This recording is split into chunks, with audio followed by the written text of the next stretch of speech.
Halo semuanya, terima kasih telah mengklik video ini dan selamat menonton. Gimana kabar kalian hari ini? Semoga kabarnya masih baik-baik saja, diberikan kesehatan, dilancarkan rezekinya, dan dimudahkan segala urusan-urusannya. Dalam video kali ini, Mimin akan melanjutkan alur cerita dari manhwa yang berjudul Seorang Player yang Regresi atau judul aslinya Relay Player. Ini merupakan video part ke-9 dari video part-part sebelumnya. Jadi, bagi kalian yang belum menonton video part-part sebelumnya, silakan ditonton terlebih dahulu. Kalian bisa mengeceknya pada bagian kanan atas pada video ini. Oke, sebelum masuk ke dalam alur ceritanya, jangan lupa untuk menyiapkan cemilan atau minuman di dekat kalian. Dan kalau semuanya sudah santuy, yuk langsung saja kita lanjutkan pembahasan alur ceritanya. Dan seperti biasa, intro.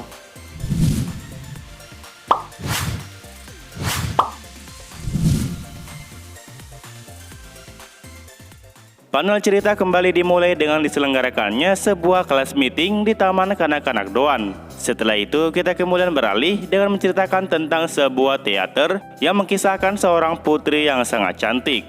Putri itu dikenal dengan nama Snow White. Dan pada kelas meeting kali ini, Hayang pun ditunjuk menjadi Snow White tersebut. Selain cantik, Snow White juga dikenal sebagai anak yang baik, dan ia disukai oleh 7 kurcaci yang tinggal di dalam hutan. Terlihat Hayang diberikan sebuah mahkota bunga oleh 7 kurcaci tersebut, dan semua orang yang menonton nampak sangat gemes dengan adegan itu. Di bangku penonton terlihat sang ayah, ibu, dan Yunha yang sedang asik menonton teater. Mereka bertiga sepertinya menunggu waktu Yunha tampil. Sementara itu, di belakang panggung terlihat Yunha dan Yunyuk yang sedang menunggu arahan. Di sana Yunyuk merasa kesal kepada dirinya sendiri karena ia melupakan semua dialog yang sudah dia hafal sebelumnya. Dan Yunyuk menanyakan apa yang harus ia lakukan kepada bosnya, yaitu Yunha. Yunha merasa kalau dialog dari Yunyuk itu sangat mudah. Yunyuk hanya harus membenarkan perkataan kurcaci yang lain dan meminta kepada Tuan Putri untuk tidak memakan apel beracun tersebut. Mendengar itu, Yunyuk pun kembali teringat. Yunyuk memuji bosnya itu dengan mengatakan kalau dia memanglah hebat. Yunha rupanya mampu menghafal seluruh dialog karakternya. Yunha hanya bisa menghembuskan nafasnya saat Yunyuk memujinya seperti itu. Yunha tak menyangka kalau Yunyuk bakalan berubah drastis seperti ini setelah kejadian Goblin pada hari itu.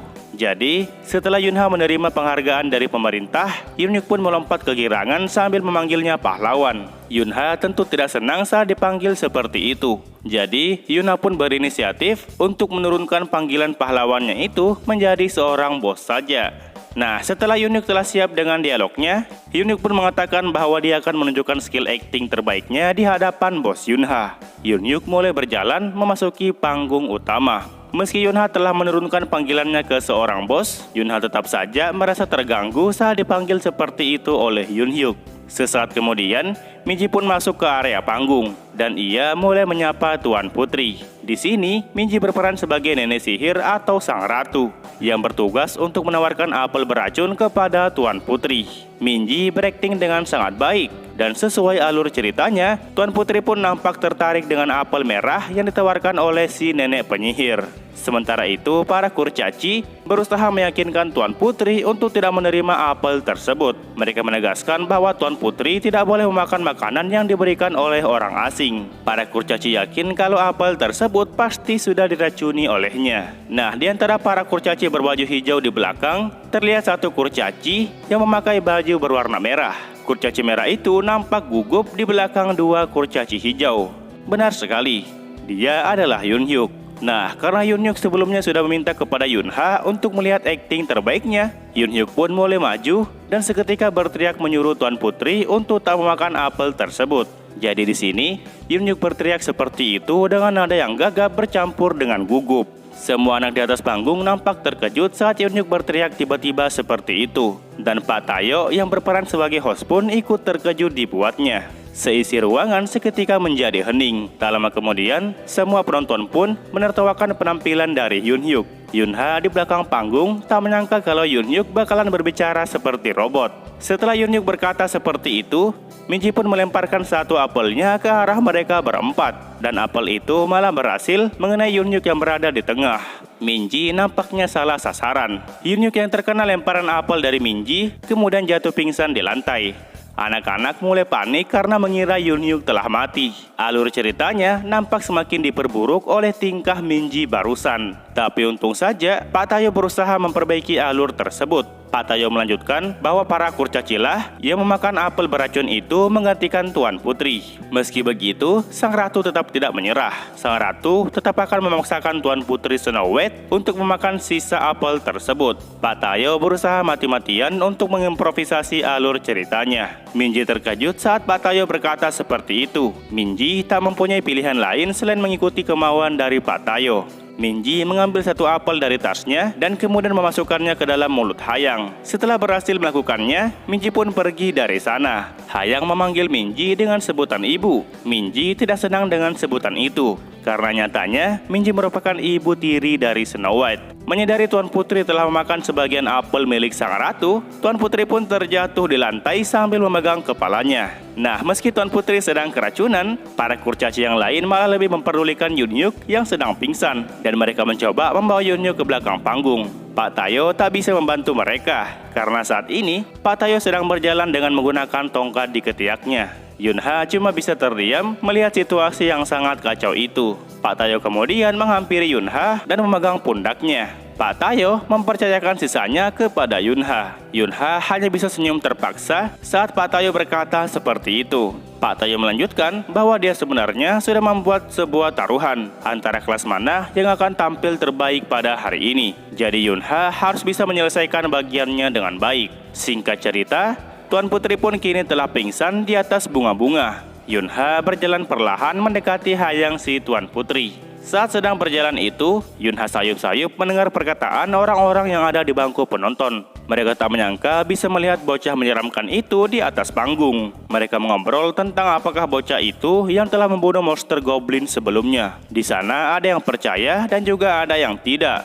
Masalahnya, Pak Wali Kotalah yang langsung memberikan penghargaan kepada anak itu. Jadi mungkin saja kabar mengenai bocah itu ternyata benar. Yunha hanya bisa terdiam mematung sambil menatap ke arah bawah. Sesaat kemudian, ada satu perkataan dari bangku penonton yang membuat Yunha melotot terkejut. Penonton itu mengatakan bahwa dia tetap tidak menyangka kalau bocah itu ternyata mampu membunuh para monster. Bocah itu tetap disebut sebagai monster karena tak ragu-ragu mengorbankan pengorbanan orang lain. Seorang player itu sudah sama kejamnya dengan para monster, dan itulah dia yang disebut dengan julukan Sang Undead.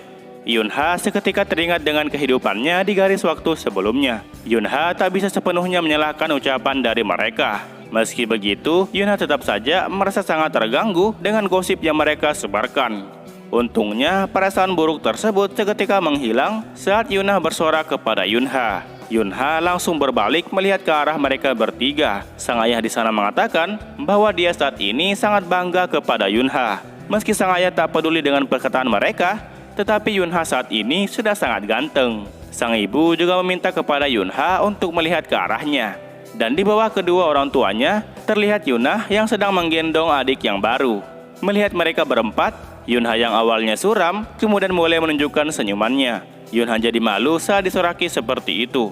Setelah kembali bersemangat, Yunha pun melanjutkan perannya. Yunha menghembuskan nafasnya dan mulai berlutut di samping Tuan Putri. Yunha dengan wajah gantengnya mengatakan kalau dia tak percaya bahwa ada orang yang secantik Tuan Putri. Yunha mengangkat rambut poni milik Hayang. Setelah itu, Yunha pun mencium keningnya. Sesaat kemudian, Tuan Putri pun tersadar dari pingsannya.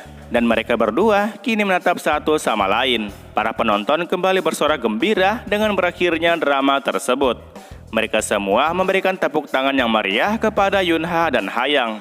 Setelah dramanya telah selesai, Yunyuk pun datang dan meminta kepada semuanya untuk mengangkat tubuh Yunha dan mulai menyorakinya.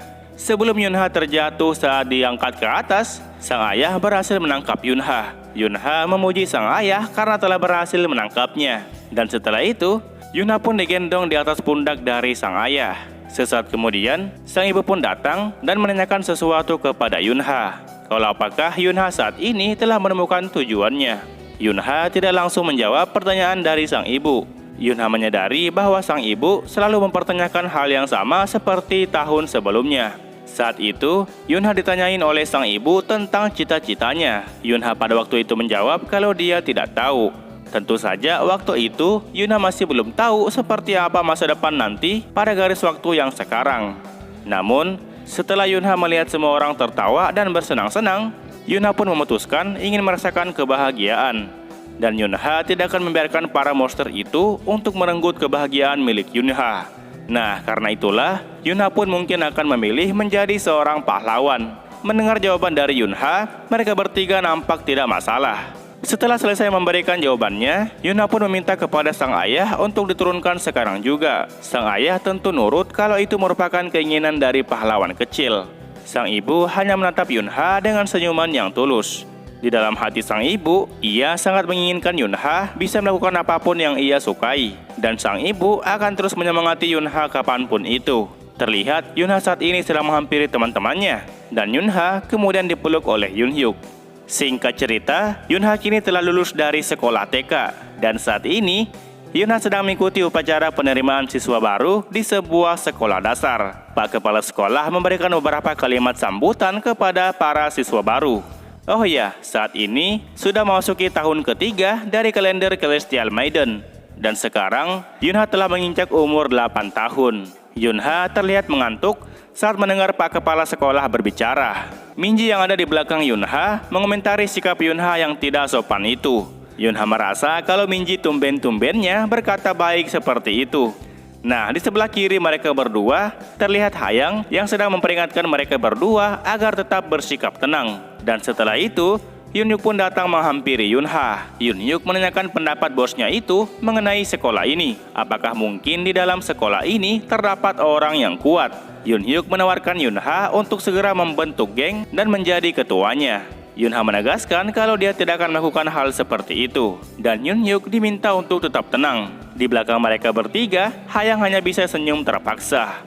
Mendengar jawaban dari Yunha, Yunhyuk pun berpikir kalau Yunha pasti khawatir kalau Yunhyuk bakal terluka. Maka dari itu, Yunha tidak ingin membentuk sebuah geng. Yunha bilang kalau bukan itu alasannya. Meski mereka sudah diminta untuk tetap tenang, Minji dan Yunhyuk tetap saja mengajak ribut kepada Yunha. Yunha di dalam hati beneran merasa sangat lelah kepada mereka berdua. Singkat cerita, pembagian kelas pun telah selesai. Di salah satu kelas itu, terdapat Minji yang sedang memperkenalkan dirinya di hadapan teman-teman yang baru. Namanya adalah Kim Minji, dan saat ini ia tinggal di daerah Nyewadong. Minji mengakui kalau dia merupakan lulusan dari Taman Kanak-Kanak Doan, dan tujuannya sama seperti saat ia berada di sana, yaitu memiliki banyak teman dan juga bisa bersenang-senang. Minji mengatakan kalau dia suka menonton drama, dan juga suka mendengarkan musik.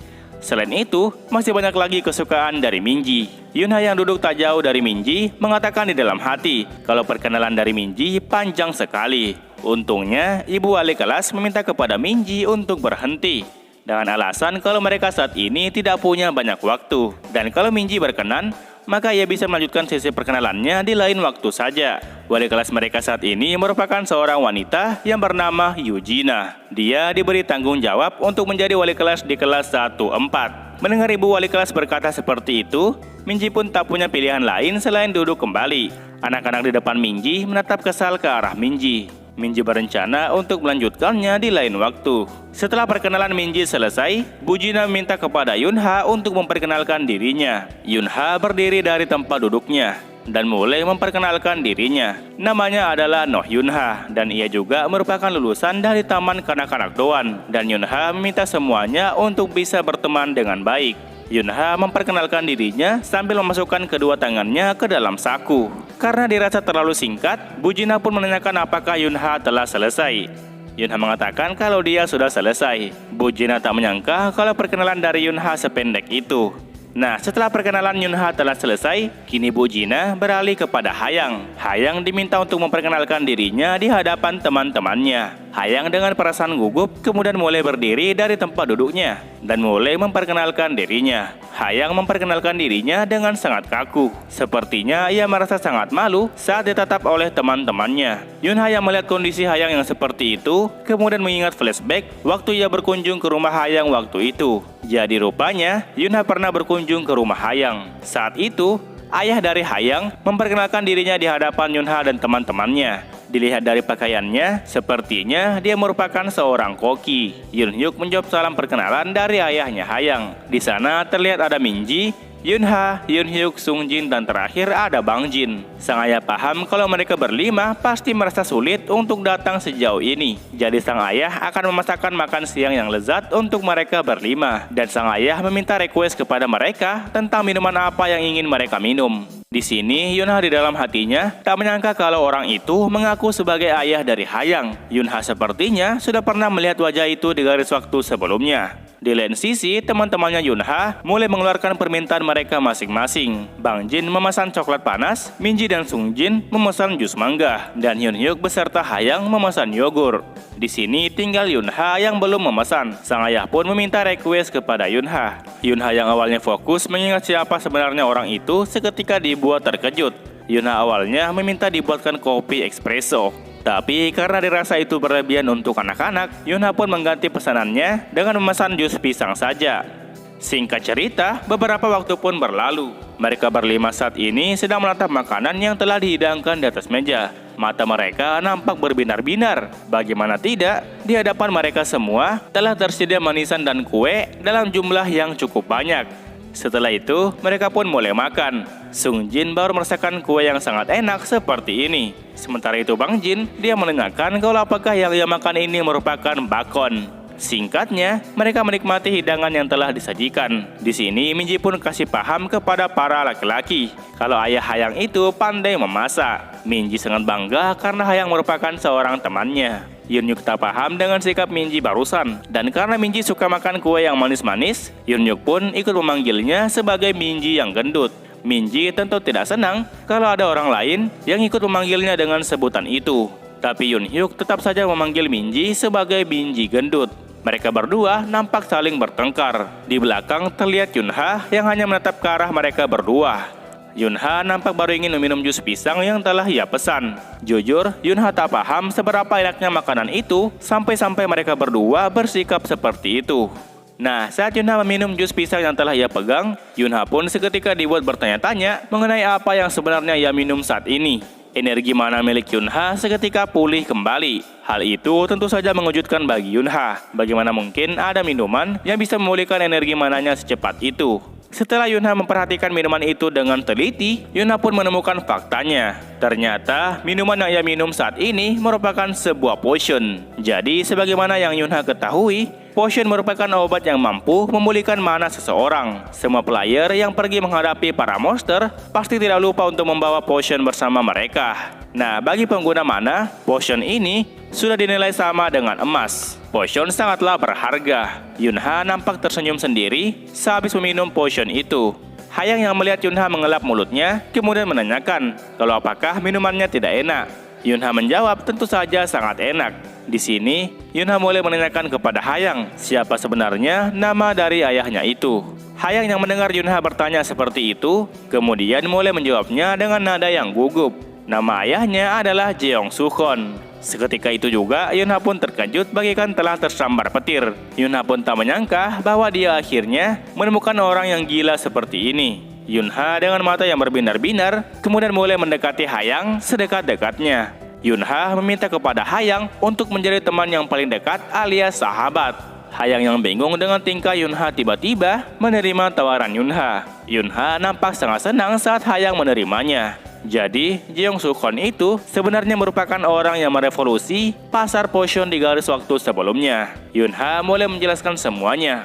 Sukhon memiliki sebuah bakat yang disebut dengan filtering. Itu merupakan sebuah kemampuan yang dapat membuatnya bisa memilih mana dari bahan tertentu. Dan di masa depan nanti, Sukhon akan menjadi orang yang membuat kelompok yang bernama Alice, sebuah kelompok keuangan yang menduduki peringkat 3 di Korea. Kelompok ini memonopoli pasar potion. Jujur saja, Yunha pada garis waktu sebelumnya tidak pernah sekalipun mendengar kalau Sukhon memiliki seorang anak. Dan kalau dia punya anak, maka Yunha di sini kembali teringat saat waktu itu dia berhasil menyelamatkan Hayang dari serangan goblin. Yunha kembali mendekati Hayang dan mulai menepuk pundaknya. Yunha menawarkan diri untuk menjadi pahlawan bagi Hayang. Jadi, kalau ada seseorang yang berani mengganggu Hayang di sekolah, maka Yunha akan mengurusnya. Yunha berjanji tidak akan membiarkan orang itu berkeliaran begitu saja. Hayang dengan senyum imut dan cantik menerima tawaran kedua dari Yunha. Dan Hayang mengucapkan terima kasih kepada Yunha. Oke, setelah flashback itu, kita kembali kepada waktu yang sekarang. Hayang yang awalnya gugup, kini tiba-tiba menjadi tenang. Dia mengatakan bahwa dia juga berasal dari taman kanak-kanak Doan sama seperti Yunha dan Minji. Dan Hayang suka membaca buku dan juga suka minum teh. Hayang mengakui kalau dia sebenarnya merasa cukup gugup saat bertemu dengan orang baru. Tetapi meskipun begitu, Hayang tetap terbuka apabila ada yang ingin mengajaknya berbicara. Setelah perkenalan Hayang selesai, Hayang pun kembali duduk di kursinya sambil mengelus dada. Dan Yunha nampak memberikan jempol kepada Hayang, seperti yang diharapkan dari sahabat terbaik dari Yunha. Bu Jima memuji Hayang karena telah memperkenalkan diri dengan baik. Selanjutnya, giliran anak yang bernama Jin Seona. Seorang anak perempuan kemudian mulai berdiri dari tempat duduknya. Anak-anak yang lain mulai menatap heran melihat anak perempuan tersebut. Dan itu termasuk Yunha. Anak perempuan ini memiliki telinga seperti anjing dan juga mempunyai ekor seperti anjing pula. Anak-anak pun seketika dibuat bertanya-tanya apakah ketiga hal itu merupakan hal yang asli. Dan kalau itu asli, apakah dia merupakan seekor monster? Jadi anak perempuan itu bisa kita sebut sebagai beastman atau yang biasa kita dengar sebagai demi-human. Oke, jadi beastman ini merupakan anak-anak yang bermutasi akibat keberadaan mana di segala hal. Nah, orang-orang yang kehilangan keluarga mereka akibat serangan dari monster, mereka memilih beastman untuk dijadikan bahan pelampiasan rasa benci mereka. Jadi itulah kenapa beastman akan sulit bersosialisasi dengan manusia biasa pada umumnya. Kita kembali kepada Seona. Seona saat ini memperkenalkan dirinya sambil menunduk ke arah bawah. Namanya adalah Jin Seona. Dia tidak pernah masuk TK sama sekali. Seona meminta kepada semuanya untuk berteman dengan baik. Anak-anak di belakang mulai memberikan tanggapan mereka terhadap beastman atau Seona. Ada anak yang sudah diperintahkan oleh orang tuanya untuk tidak menyentuh atau bahkan bersentuhan dengan mereka. Anak itu tidak tahu alasan sebenarnya, tetapi ibunya bersikeras menyuruhnya untuk jangan melakukan hal itu. Yunha tak menyangka kalau semua anak di belakang mempunyai prasangka masing-masing terhadap beastman. Setelah sesi perkenalan Seona telah selesai, Bu Jina pun mempersilakan anak selanjutnya. Tetapi sebelum Bu Jina menyelesaikan perkataannya, Yunyuk pun dengan cepat berdiri dan mulai memperkenalkan dirinya. Namanya adalah Choi Yunhyuk. Dia suka mengayunkan pedang dan dia belajar tentang aliran mana dari bos besarnya. Anak yang lain menanyakan siapa bos yang disebut oleh Yunhyuk. Yunhyuk kemudian menyilangkan kedua tangannya dan mengatakan kalau mereka semua tidak tahu siapa bos yang ada di kelas ini. Yunhyuk seperti yang kita duga, seketika menunjuk ke arah Yunha dan menyebutnya sebagai bos besar mereka. Yunha hanya bisa membalikkan wajahnya dan tak berkata apapun. Yunhyuk melanjutkan kalau mereka semua di kelas ini jangan pernah berpikir untuk bisa merebut julukan itu darinya, karena Yunha sendiri merupakan bosnya yang sangat kuat. Yunyuk mengatakan itu dengan sangat bangga. Setelah itu, Yunyuk pun bersorak berkali-kali sambil mengatakan boslah yang terbaik.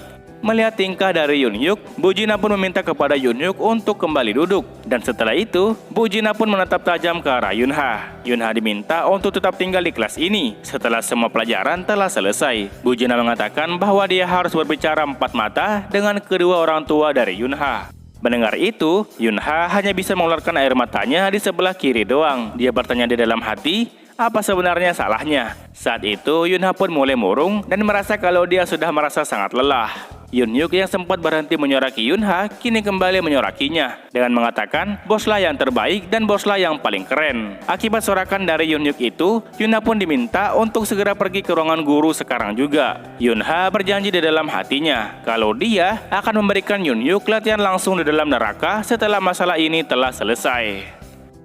Oke lah, sekian untuk pembahasan alur cerita manhwa kali ini.